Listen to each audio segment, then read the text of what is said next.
Well, President Trump is no longer at the White House or even here in Washington. White House Press Secretary Sarah Huckabee Sanders tweeting that the president and the First Lady are now in Iraq. She said that they left late last night in order to visit with members of the military, thank them for their service, wish them a Merry Christmas. Reuters reporting that he is at al-Assad base in Iraq, that he went to a dining facility in order to meet with some service members. You can see the picture there of the president and the First Lady surrounded by members of the military. The president had been criticized for not going over to visit with the troops earlier over the holiday season. Now he has done so, and we also haven't gotten a lot of clarity around the president's schedule. Partly because of the shutdown, we believe they have not been putting out a daily list of his whereabouts at public events. He had been awfully quiet on Twitter over the past day or so. Now we know he is in Iraq meeting with members of the military.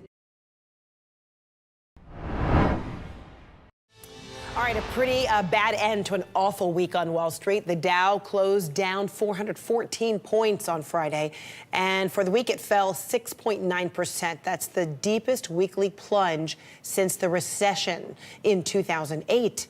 And sources are telling CNN that President Trump is blaming the Federal Reserve and higher interest rates for the market slide. He's even thinking of firing Fed Chairman Jerome Powell.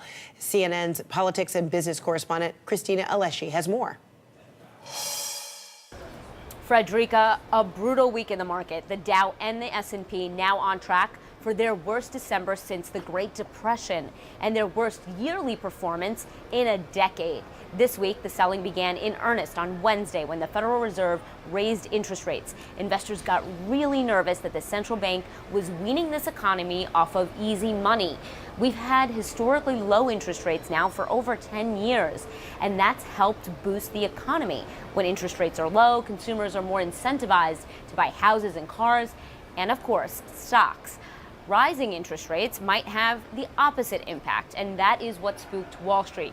Add to that, Fed Chairman Jerome Powell disappointed investors by making it sound like interest rate hikes are baked in for 2019, and that sent markets even lower. Adding to the negativity, President Trump, who tweeted on Thursday that he was willing to partially shut down the government over border wall funding. Even after one of his economic advisors tried to assure the market that a short and partial shutdown would not have lasting economic impact, the president took to Twitter to emphasize. Thank you both very much for joining. All righty. When Democrats take over control of the House in the new year, they say they plan to carry out their oversight duties and investigate the Trump administration vigorously. And here's how the president sees it. Well, then it's probably presidential harassment, and we know how to handle that. I think I handle that better than anybody. And there's been no collusion. After 2 years, no collusion. There has been collusion, but it's been by the Democrats. Checks and balances and presidential harassment. Joining me now to cut through it all, CNN Chief Legal Analyst Jeff Toobin and impeachment attorney Ross Garber. Gentlemen, good to see you. Jeff, let me start with you. Yes, sir. The president repeated one of his favorite riffs. No collusion, but Democrat collusion. Put on your Trump whisperer hat. What's he talking about? Well, I think he's talking about, I mean, it's a little mysterious to me, to be honest. I really never quite understood what he means by the Democrat collusion. I think what he means is the creation of the Steele dossier and the research that went into the Trump campaign's connection with Russia that he regards as collusion itself. Well, I think it's fair to say 2018 has been a very busy year in Washington. In the spirit of Christmas, we wanted to put together a list of who's been naughty and who's been nice. That one's very short. I was going to say, like, you got enough paper? So let's get to the point with Chris Cillizza, CNN politics reporter and editor at large. So is the naughty list longer? It could have been. Due to producer demands, I kept them relatively even. Oh, good. Also, I don't have my white beard, my Santa beard. I did a whole piece on That's a missed opportunity. Let's leave it at that. Real beard Santas versus... Fake beard Santas? Well, I don't want to talk about it. You know, it's Christmas morning, but there's a whole thing. Real beard Santas is a real thing. Trust me on this. I want to start... Oh, I do. On the nice list. I'm going to start on the nice list here. The covered first spot, I understand from my notes here, is Michelle Obama.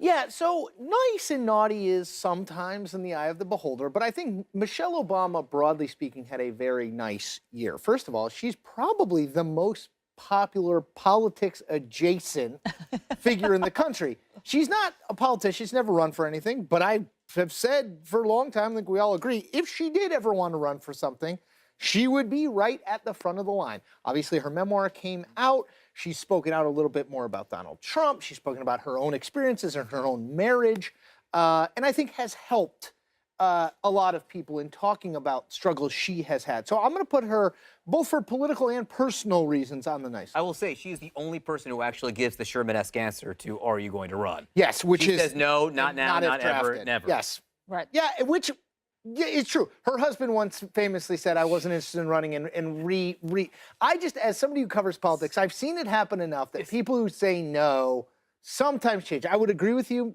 Mr. Berman. It is very, very, very unlikely. Yeah. But if she did, she would be a force to Interesting. His next column is she's running. I mean, that's he's like taking That's it. it, 2019. You're not fooling me. 2019. All right, your next pick is a strange one for the nice Yeah. list, funerals. Okay. Explain. Yeah, you don't usually think of, oh, funeral, that was really fun. And I don't mean fun as much as I mean what we saw at John McCain's funeral and then George H.W. Bush's funeral is a celebration of the possibility of politics being different than it is right now.